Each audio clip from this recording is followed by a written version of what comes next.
Hello, and welcome to this episode of Teaching in Higher Ed number 288, where Bryan Alexander describes his new book, Academia Next. Produced by Innovate Learning, maximizing human potential.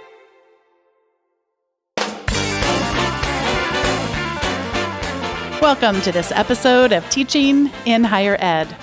I'm Bonnie Stachowiak, and this is the space where we explore the art and science of being more effective at facilitating learning. We also share ways to improve our productivity approaches so we can have more peace in our lives and be even more present for our students.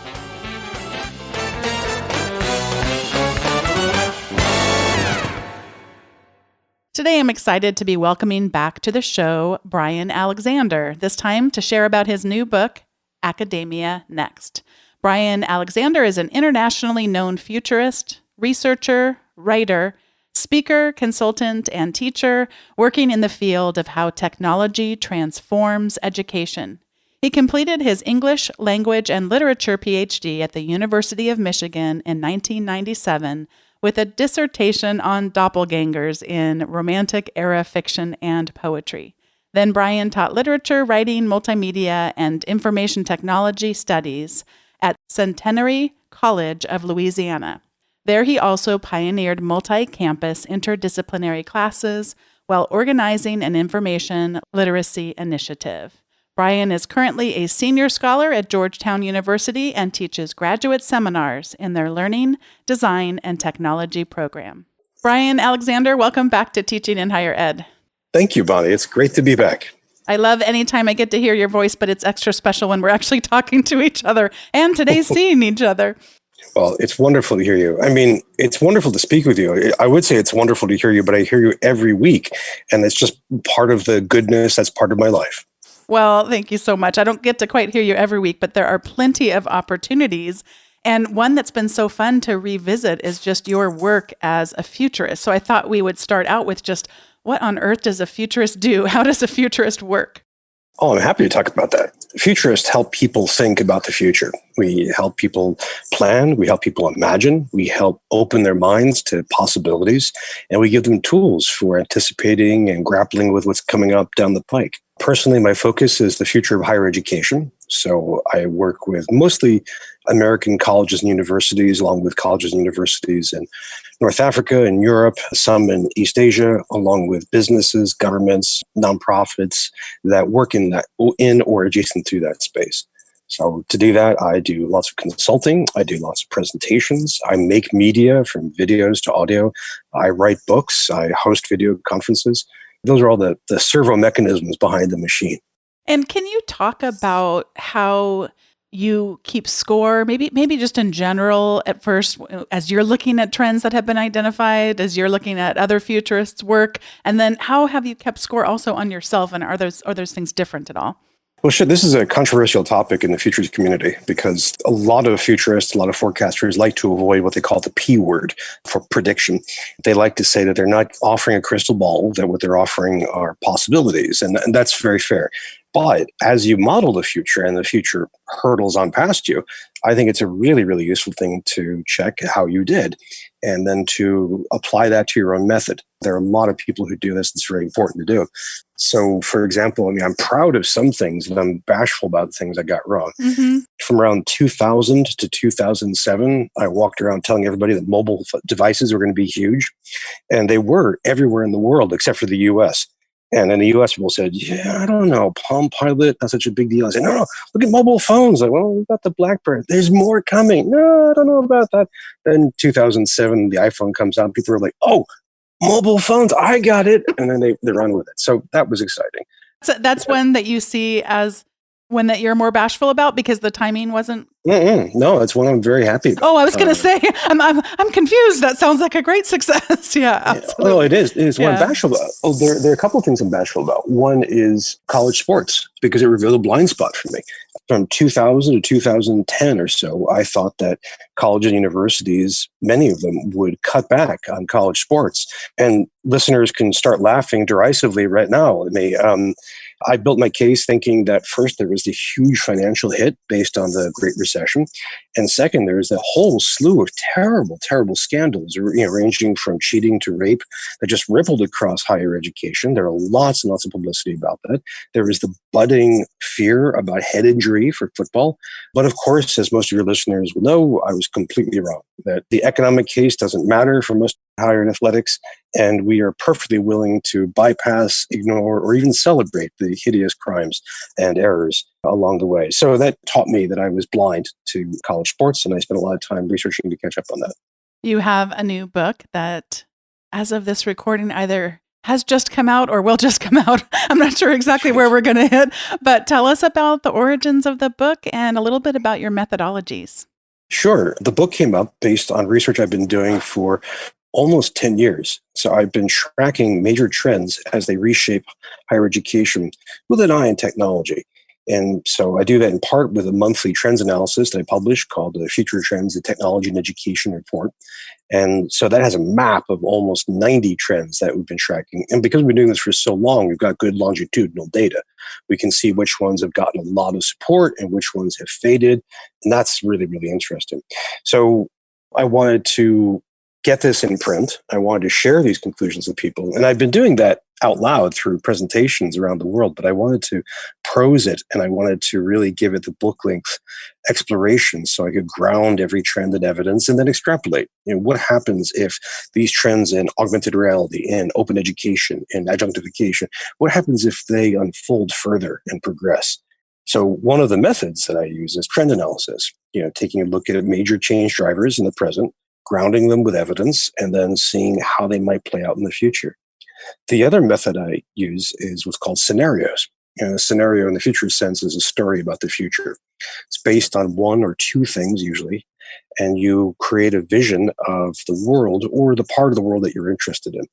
And so I picked a series of trends that I thought were most interesting and also hardest to predict, and I used those to create a bunch of different scenarios. I have a library of about 40 right now that I like to present from. And they range everything from what's it like to have higher education in an age of surveillance dystopia, to what happens if healthcare becomes the leading sector of higher education, to how education changes if open education wins versus if open education loses. And so in the book, I picked a clutch of these scenarios and developed them at length so that readers can really try to imagine what it would be like to be in a campus in the future if certain things come to pass. So those are the two big methods in the book, trends and scenarios. Your titles, every one of them just grabs me, but let's pick the first trend because it's one of my favorites, and that is objects in mirror may be closer than they appear. What can you tell us about this trend? Well, thank you. By the way, the title of the scenario should grab you. It should be memorable. So I've succeeded in that. So hurrah. That's very good. The idea was to look into trends that are in and around education that don't involve technology. So that includes, for example, demographics, that includes economics, that includes a whole series of fields. And I'll just touch on a few of these now that are really, I think, the most important. And one of them is demographics. And demographics tell you that right now we're experiencing an amazing time in human history, an unprecedented, completely weird time where we are reproducing less and less than ever before. In human history, we've, for thousands and thousands and thousands of years, we've tried to grow our populations by spawning as many children as possible. The typical couple, or normally, i.e., the typical woman, would have more than 3 children. The idea would be to try to power through infant mortality, childhood disease, and all of that, and to grow populations. And from about the year 1800 to about the year 1970, we did that, and the human population swelled enormously. And in higher education around the world grew as the number of students needed to go through higher education grew. But starting around 1970, it really depends on where you look at this, we changed our pattern of fertility. So the average woman has dropped it from, say, 4 children to 3 children to 2. And in some countries, it's below 2, which means unless those countries enjoy immigration, their total population will shrink.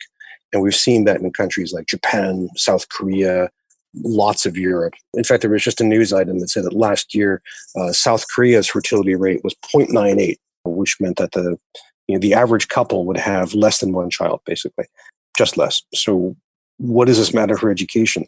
Well, one thing is this is a trend that's very deep and very large. It's not something that's quick, like a new piece of hardware. It's something that's really baked in that we're going to be experiencing for a long time. And then it has impacts all up and down education. It means that K through 12 is going to be experiencing fewer and fewer kids, which on the plus side could mean reduced teacher-student ratios. On the negative side, it may mean laying off teachers or closing schools. And when it comes to higher education, we've been for a century basically growing higher education. You go back and you think of the real growth of the land-grant universities, you think of Sputnik, you think of the baby boom generation, you think of the 1980s pushing more and more kids through higher education. Well, that's going to back up now. We no longer have that more and more children to educate. And so that has ramifications for everything. That means every university and college, it depends on tuition for revenue, i.e. 98% of them, is now going to be struggling to try to get more and more students in the door.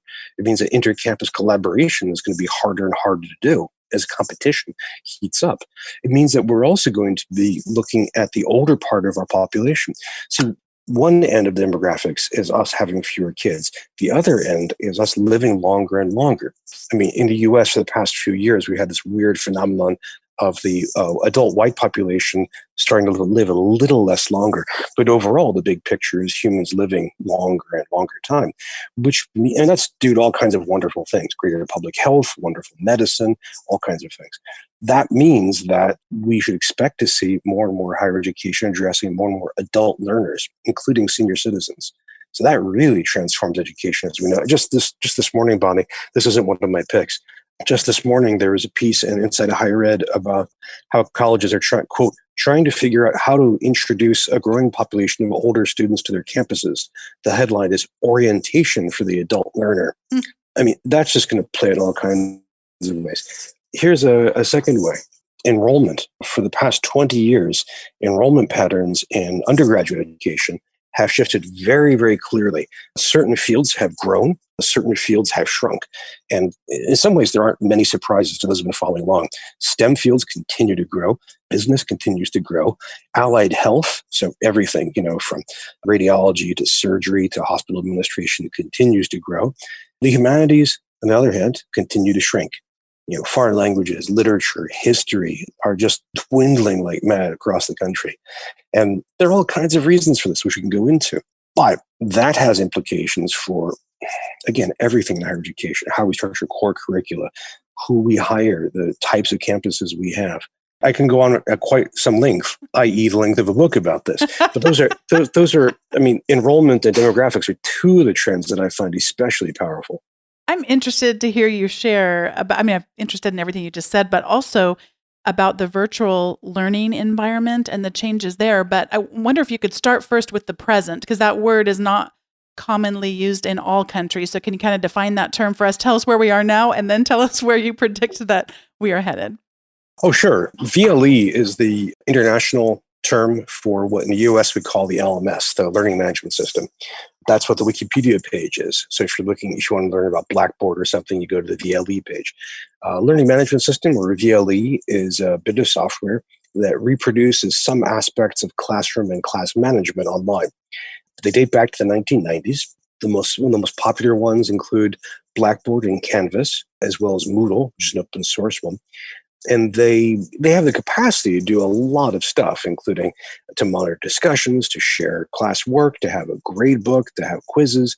Unfortunately, generally speaking, all the research I've seen shows that the most common use of the LMS or VLE is for a faculty member to push some documents to the students, i.e. a syllabus and some handouts. So where I see this going, well, right now the LMS VLE market is pretty mature and pretty stable. We have some well-established players. We have a relative newcomer, Canvas, which is doing very, very well. And the changes that are happening in them year by year are largely incremental. Tweaking this, improving that, modifying this feature, all of them trying to get their mobile versions better and better, that kind of thing. So this could unfold in one of two ways. we could simply see the LMS VLE world continue along that path for the next 20 years. There's a lot of precedent for that. Think about PowerPoint, think about Excel, think about Microsoft Word. All those Office tools are completely recognizable to someone from 1998. Yeah, they have new suffixes. Yeah, they've got more bells and whistles, and Word has the ribbon now, but the basic thing is still there. So it's possible we can keep doing that with the LMS. On the other hand, there is the idea of what's some called next generation digital learning environment. It's predicated on the idea that you could create an LMS designed for kind of the middle of the 21st century. So you think, well, what kind of technologies do we use now? What's the digital environment like? So you might think about open content. You might think about a lot more hyperlinking. You might think about a far simpler interface. I mean, you think now, how many interfaces are really designed for mobile phones? And so the interfaces tend to be simpler because you've got a smaller screen and instead of a tiny little arrow pointer, you've got a big finger, right? So imagine a next generation digital learning environment that is, say, designed first for the mobile phone and may have several different components that communicate with each other and bounce back and forth, that may be more interactive, they have more game-like features, and they may be more invested in the open web in terms of open content and hyperlinking. That'd be a very, very different tool. So it's possible we could go down that road. So those are two different paths. And it's, the future is we like to follow the rules of improv and do yes and, or both and. So we'll possibly have both of those at once. The thing that I've heard about learning management systems versus virtual learning environments is just that the whole aspect of management and some of the ethical considerations that come out. And I will admit, I really paid a lot of attention in the past to like, how many clicks did they actually click on the thing? Or are they just telling me, are they lying to me that they clicked on the thing? And I have a very different viewpoint today. I suspect I probably have areas I still need to get pushed in and testing my own ethical boundaries and what are these tools for? But I'm curious your comments just about the ways in which maybe your ethical views have changed, or you've just seen through some of these trends where we're trying to increase the usefulness of these, or we're trying to increase our ability to surveil our students. Where are you seeing those tensions come in, either for yourself or for what you're researching? Well, as a researcher, I see these trends in tension. So on the one hand, there's the move to get as much student data as possible and to do things with it, to run all kinds of analyses, ranging from simple analysis to applying AI. And we've already seen a range of positive effects of that. And we've seen also possibilities that can go beyond that. Everything from the great work at Georgia State to improve retention, to different faculty members being able to redirect class resources for students. Especially, this is the thing that works well, Bonnie, at scale. So not the kind of thing you might do in a seminar of 6 people, but when you're talking about a class of 600 or an undergraduate class of, say, 10,000, then at that kind of scale, that kind of big data can be really, really helpful and really useful. And we're just starting to see how this could work out. On the countervailing side, we have the fear of surveillance, and that fear ranges from the thoughtful to the goofy. But we do have a lot of rising anxiety about this. To give you one anecdote, last fall I taught a graduate seminar at Georgetown, and I asked my students what technology they wanted to use. And they said they wanted to use the LMS because it felt more secure than things on the open web. So I think that's an interesting dynamic. And the security goes in a different direction other than data, which is, you asked me how I changed. For about 20 years, I believed firmly in the open web and then having students learn and share their learning on the open web in as many ways as possible. And I've done that in my practice. I've done that in my teaching and research. But since Gamergate, I've been more equivocal about this. I wonder, is this really the best way forward when we have people who can attack you for reasons of identity or for politics or just for lulz? So I'm wondering now, not just my personal practice, but looking at the broader field, if this might be a vote for maintaining the present LMS VLE model, because it is a silo, because it is closed off from the open web, and that might be a refuge from trolls. So I think we might see that happen as well. I'm guessing that part of that is you may not have been as susceptible to some of the trolls, but recognizing that some of your students, based on their identities, may find themselves as victims of these trolls. Is that part of your story as well? Not really. I've had my classes research this phenomenon of online abuse as far back as the late 1990s. This has been the subject of a great deal of research. And there's a very, very famous essay on this written by Julian Dibble called A Rape in Cyberspace, Mm. which is from, I believe, 1995. And I've had my students doing work online as well, and some of them have been subject to probes or challenges that were very, very unpleasant. Now, this is before Gamergate. This is before this happened at scale. And without getting their approval, I don't want to share them. But these were not based on their identity. These were always based on the subjects that they wrote about. So to pick a hypothetical example, one that didn't happen, if we had students researching, say, Darwin and published a paper to the open web on evolution, there's some probability that they may get attacked or criticized or just pushed back on by a young earth creationist who would say, well, that's clearly wrong, blah, blah, blah, blah, blah. So again, that's not identity so much as the content of what they're writing about. And since Gamergate, yeah, I've had friends who have been abused and attacked online. I have friends of friends who suffered far worse, partly because of their identity, partly because of what they were writing about, sometimes for identities that didn't even really apply. Now, we've just seen this grow, and we're also more aware of it than before. So again, that makes me very equivocal in my personal approach to teaching. And when I look at the broader world, I can see there's a lot of instructors, a lot of students would have second thoughts about sharing their work on the open web. Has your approach been then to offer options or to live more inside the supposed protection of the virtual learning environment? For my students, for my clients, for anybody I work with, I always give them the options. And then I always try to give them as much information as possible, not overwhelming them. And so we see what they pick and what they'd like to do. I've done this in my classes of digital storytelling, my classes of educational technology, when I do back channels, when I give a keynote presentation. I mean, I like to make sure people think about this and pick the right way. For my own work, as an independent, as someone who is, I run my own business, I don't have a net.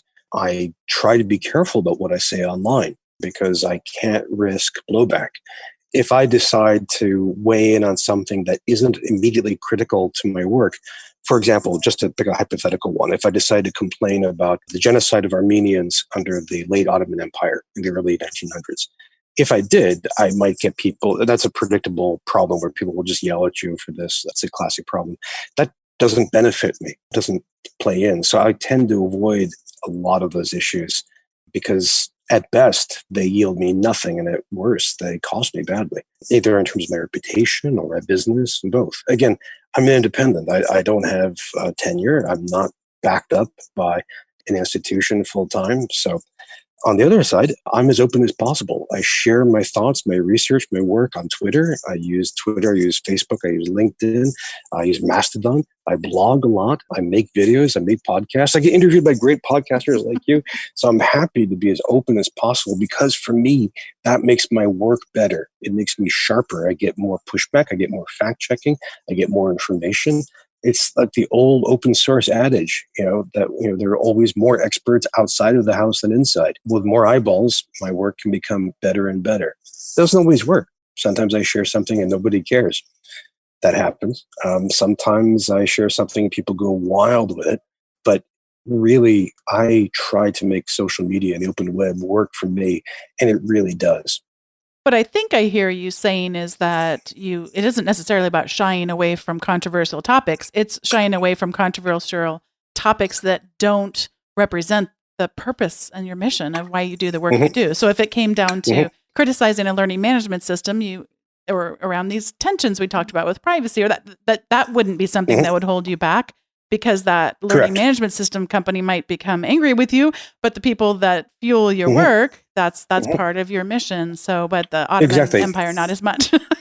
No, if there's a horrible article in a prominent position, say the Chronicle of Higher Ed or NPR or the New York Times, and it gets something really, really wrong about higher education finance or about demographics or about technology, yeah, I'm happy to go to war against it. In fact, I've done a series of blog posts, which are usually titled How Not to Write About X, where I just demolish one because I think it's stupid. Maybe I can do some service in trying to help the discourse a bit. But yeah, I have to pick and choose my battles.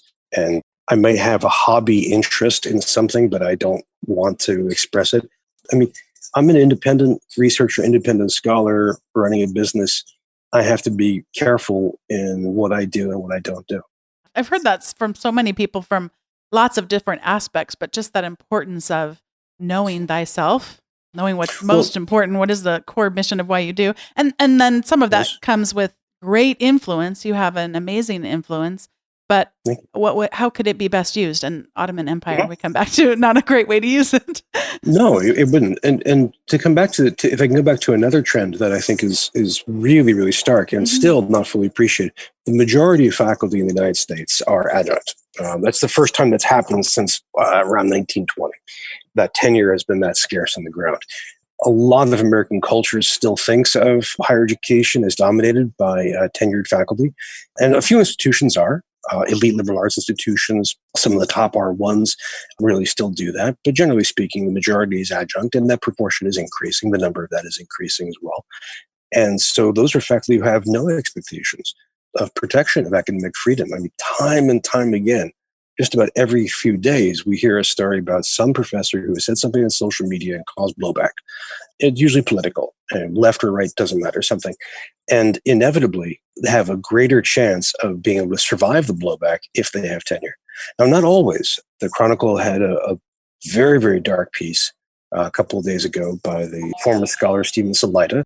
He was hired by an American university to a tenured job. He accepted it. They offered him. And basically, he was moving cross country to pick up that job when the president, and it's a complicated story, but basically the president and some of the board found some of his tweets that were in opposition to the Israeli government and decided to block his hiring. And they successfully did. It led to a complicated legal case. And now the fellow basically drives a school bus. And his piece was on, how thin the protections of academic freedom are. Now, for him, writing about Israel-Palestinian relationships made sense since he was a scholar of indigenous peoples and this fit into his research. For me, right now, I almost never write about Arab-Israeli relations insofar as I research international higher education. So, I'll note these things in passing, but that's not crucial to my work. By the way, I'm taking copious notes, and we'll link to everything that you're sharing so people can do a little bit further reading. I do remember seeing that one. Yeah, talk about complicated too, but you distilled it down well for us. So we're into now some scenarios. You've shared many of the trends that you explored in your new book, but I would love to hear now about the open education triumphants. So this is based on, in some ways, this is the least imaginative scenario that I've ever made. So what you can do with trends is you can plot them backwards in time and get some metrics, pick any number, and then extrapolate them forward in time. So you can take, for example, something like population and work it backwards and say how far forward it will go. But as you can see, as I mentioned before, sometimes that doesn't work out. Sometimes the future twists and turns in different ways. Here, what I just took were some of the metrics for open education resources. So those OER refers to documents, texts that are openly available, usually for free or for very, very low price. And also I looked at open access and scholarly publication. And that's the whole field where you mix scholarly materials, primarily research articles, but also journal articles, but also monographs. You make those available, again, openly and either for free or for a very, very low cost. And I just looked at the total amount of those in the world and the proportion of those being used and how they were growing. And I just put that forward and said, all right, when will those become the majority of usage? When will most students use OER instead of traditional textbooks? When will most scholarship be in open formats? And when that happens, some people call this the flip, right? So when does the majority flip to open? When that happens, how does the world change? How does university change? Now, I'm pro-open in both of those cases. A lot of people are. There are groups like Spark, that are all about agitating for more open, and I think that's great. But I really want this to be a balanced scenario. I didn't want it to be utopia. So I outlined a bunch of positive features, but also some problems. So, for example, one of the positive features is lower costs. So lower costs for students, lower costs for faculty having to buy articles or textbooks, and lower costs for libraries having to buy these materials. Another is greater creativity. So, for example, I have in my hand right now a book, which we're going to mention in a little while, and it's not available open. It's a great book, but I can't do anything with it as an instructor. I can't modify the text. I can't remix it or anything. But if it were open, then I could. Then I could blend it with another book. I could remix it. I could change the order of it, that kind of thing. Faculty can be more creative, students can be more creative. And on top of that, there's the advantage that some present day geopolitical inequities might be rebalanced. So if you look at most of the developing world or the global south right now, you can see that many of their libraries suffer from just not having enough volumes because they haven't been able to historically afford access to this. And some still can't. And that's a real challenge that really holds back scholarly development in a lot of these countries. You think about sub-Saharan Africa, you think of parts of Central Asia, parts of Southeast Asia. Well, how great it would be if you were a scholar in Rwanda or a scholar in Pakistan, instead of having to just not see most of your field, but to be able to have access to it. That would be fantastic. A mini renaissance could unfold. So those are some of the great positive things. Then I thought about some of the negatives. I mean, some of the things that we've seen with lots of open content and some of the open source software. And one of those is that authorship can be spurious at times. Bonnie, I have to ask, have you ever had any of your writing pirated before? I would not describe it as pirated where it's word for word, but my goodness, was that ever a very liberal paraphrasing? Let's just say that.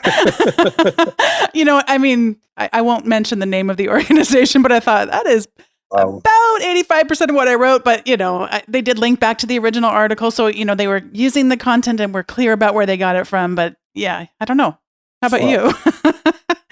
Well, I remember the first time one of my books got pirated. I was so happy. I thought, someone cared. That's great. Yeah.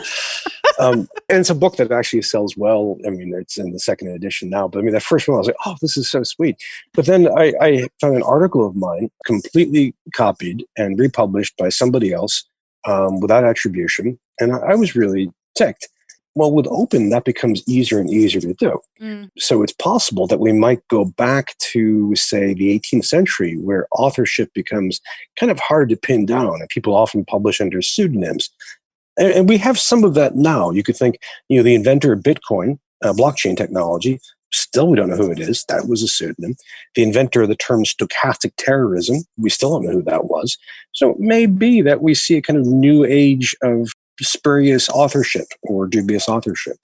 Another problem is with open, there could be issues of the quality degrading. So there's a wonderful book on the history of the book by Adrian Johns, where he takes a look at book printing in the 17th and 18th centuries. And please, listeners, don't start snoring if you hear that. It's actually a fantastic book, because one of the things he tries to figure out is why the British invented copyright, because it was a bizarre invention that came out of nowhere and nobody else was doing it.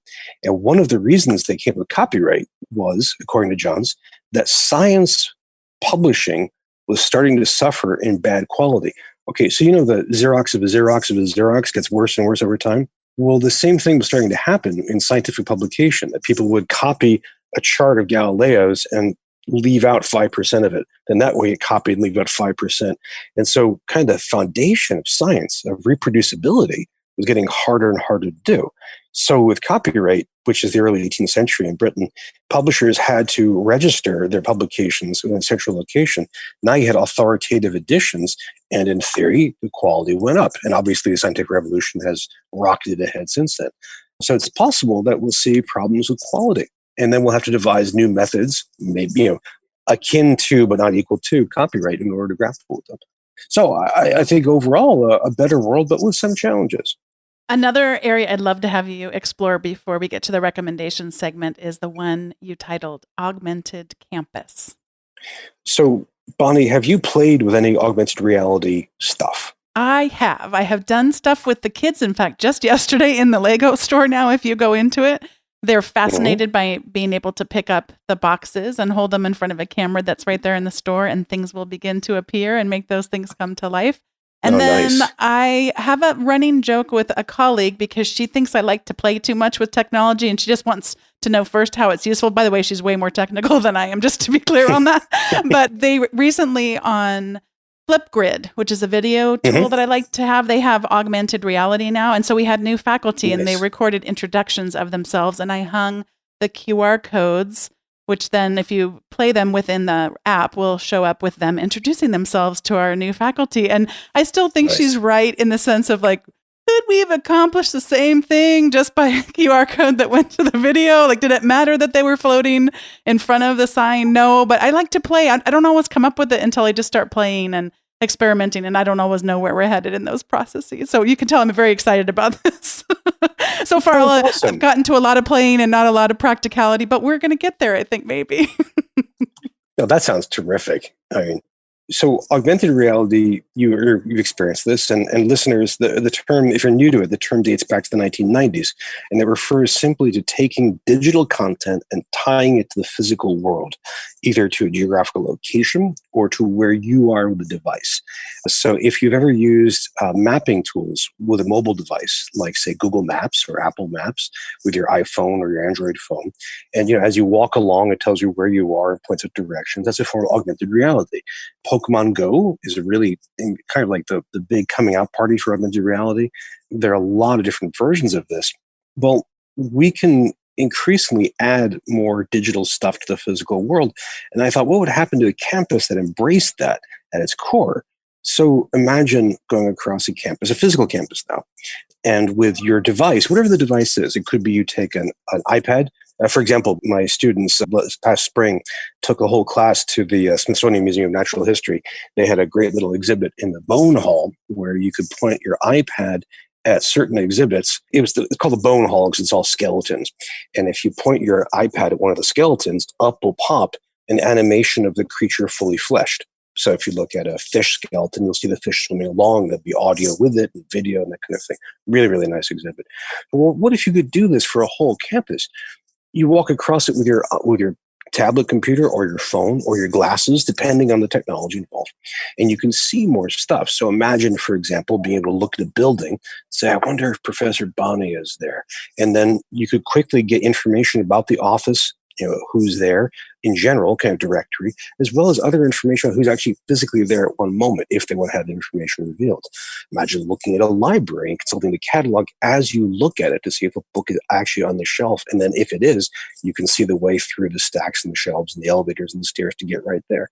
And then you can imagine other things that happen in campus. So for example, imagine a classroom with completely blank walls because everyone involved has some form of AR tech and they can see things projected there in their, again, on their phones or on their glasses or on their tablet computers. And imagine people going through campus and they're having a video conference or an audio conference, say a podcast discussion, just like we're doing right now, but they're talking with someone who they can see through their glasses, but nobody else can see. Imagine covering the campus with art. So students could put up a sculpture or a giant map or a giant figure or the mascot from their sport. See, I'm trying to learn athletics. And they could have that available on campus in the digital realm that you can see with your glasses, but no one else can see unless they have access to it. I mean, you can add more and more content to that, basically kind of laminating your campus, the entire second layer. And this can include campus services. So think about mental health. You could think about classes. I mean, you could just really add more and more layers to it. I mean, I think technically right now, 80% of that we could do tomorrow. And then we could do the other 20 in the next few years if we want to. I mean, imagine too, if your campus is older than say 10 years, you may have items of historical value that you'd like to show. Imagine being able to toggle a view of your campus like it was in 1850 or 1920. And be able to just, add or subtract those values. Imagine being able to do that with where the area around your campus. What was there before that building? What was the first building on campus? And what did the campus look like when that was the only one there? Being able to have that kind of timeline value would just be amazing to have. So I think for campuses, especially as they enter a more competitive environment, they might want to do this because it might bring forth more value for being physically there, as well as taking advantage of the technology. I love that you shared, too, that so much of it is possible today. We had a great episode with Jamie Hanans, a nursing professor at California State University Channel Islands. And she's describing these things in nursing where I think, oh, and then for each one she'd say, and here's the tools we're using. And it's just amazing what can happen with existing technologies as well as what's to come down the road. It's truly remarkable. This is the point in the show where we each get to give recommendations. I have two of them, and one of them is an article about sex role stereotyping of college professors. It's kind of a follow-up to an episode that we did with Kelly Hogan and VG Sathi. This is about bias in student ratings of instructors, and I'll probably put it in the show notes for that episode as well as just having it in the recommendations, but I think it's a good one. It doesn't tell us anything we don't already know if you've been listening to information about student evaluations in our courses, but I do just think an ongoing accumulation that is not a word. Accumulation. Accumulation. I'm here making up words as the studio gets increasingly hot here. I'm like, did the air conditioning shut off? I don't know. So, You're doing great. and then the next one I want to recommend, this episode's actually going to air in December, so this will have been out for a while. But if you missed it, I want you to go back and watch this wonderful video from Mike Wesch, and he talks about teaching without walls, 10 tips for online teaching. I did write an article for EdSurge. I have a monthly advice column, and that one was about, do active learning approaches really scale? Can we really engage learners in large classes? And he was one of the exemplar faculty that I profiled in that. And then right after the episode was done being recorded, he came out with this great 10 tips for online teaching. He really just takes, whenever I watch his videos, it feels like you're going on an adventure with him. And it's just you and him. Maybe there's a couple other people there, but his stuff really scales, is incredibly engaging. Yeah. And he doesn't call things assignments. In this particular case, I think this class calls them challenges, but it just feels like you're going to be exposed to these great adventures, and you're going to get to go on it and take yourself on some too and report back in. He really brings the online world just alive in ways that so very few do. So I'm going to link to both of these things in the show notes. And then Bryan, I know you have a couple of things to share with us as well. No, I just got to say, Mike is awesome. I think he does fantastic work. I mean, he's a good friend that I think, he just always does great, powerful videos. And there are very, very few teachers that are this visionary and passionate at the same time. So I have two recommendations really, really quickly. One is a book that I'm teaching for the first time. It's called Diffusion of Innovations by Everett Rogers. And this is kind of the locus classicus for how innovation moves and succeeds or fails. It's a meticulous book. It's in its 5th edition now. It's hugely influential, but almost nobody in ed tech ever talks about it. It's just a wonderful study of how people choose to pick up an innovation or choose to refuse it. The examples are from all over the place, literally geographically from all over the world and from all kinds of domains. The second pick, and this is based on augmented reality, I'm thinking about how much I love my students. So this summer I taught an insane class on emerging technology in education. So not just current technologies that are just popping out. So some of them included augmented reality, virtual reality, AI, gaming, 3D printing. So 2 of the students had a final project that was one of the most creative I've ever seen. So they learned how to do 3D printing. We have a great, great maker hub here in Georgetown. And so they decided they were going to do a work about printing. So they dove into the archive. They've never done 3D printing before. This is just them learning this as they went. They dove into all the 3D file archives they could find. They found some models, 3D models, of the early Gutenberg presses from the early 15th century. So they printed those out. So maybe 6 inches by 4 inches by 8 inches tall. And then they printed out plates so they could slide them in and then actually print stuff with the printing press. So for their presentation in class, they brought a big roll of butcher paper, put it on the desk, gave everybody ink, gave everybody little pieces of paper they could put in these plates, put them in, and everyone in the class got to print a single sheet this way. One of the things you could print was a QR code. So that's, again, for the listeners who don't know that, that's a little small square, black and white little squares within it. And if you put a device as a QR reader built in, you can look at it and it takes you to something interesting. In this case, it took you to a 60-page augmented reality essay/exploration about printing and publishing in education. Can I just say the whole class was 6 weeks long and they managed to do this in the last 2 weeks? I mean, it's just astonishing. So how did the augmented reality thing work? You took your phone, you pointed it at a QR code or the URL, and floating in your phone would be one of the students telling you about something, showing you an image of something, giving you quotes, and game-like, you could work your way through it, or like a tutorial, and so learn about this form of printing, what paperback printing meant in the 20th century, and so on. So one of my picks is my awesome students. Oh, love it. Is any of this available online, or, any of it available publicly, or did they choose to keep it behind the... That's a great question. And here, I will send you right now one of the links. And so you can use that and put it in the show notes. Bryan, it has been so lovely to reconnect with you today. And I am looking forward to finishing your book. And I'm looking forward to other people picking it up because it is going to be a wonderful resource for people. So I should add that back in as my other recommendation is to pick up Bryan's book, And just thank you so much for your time today, Bryan.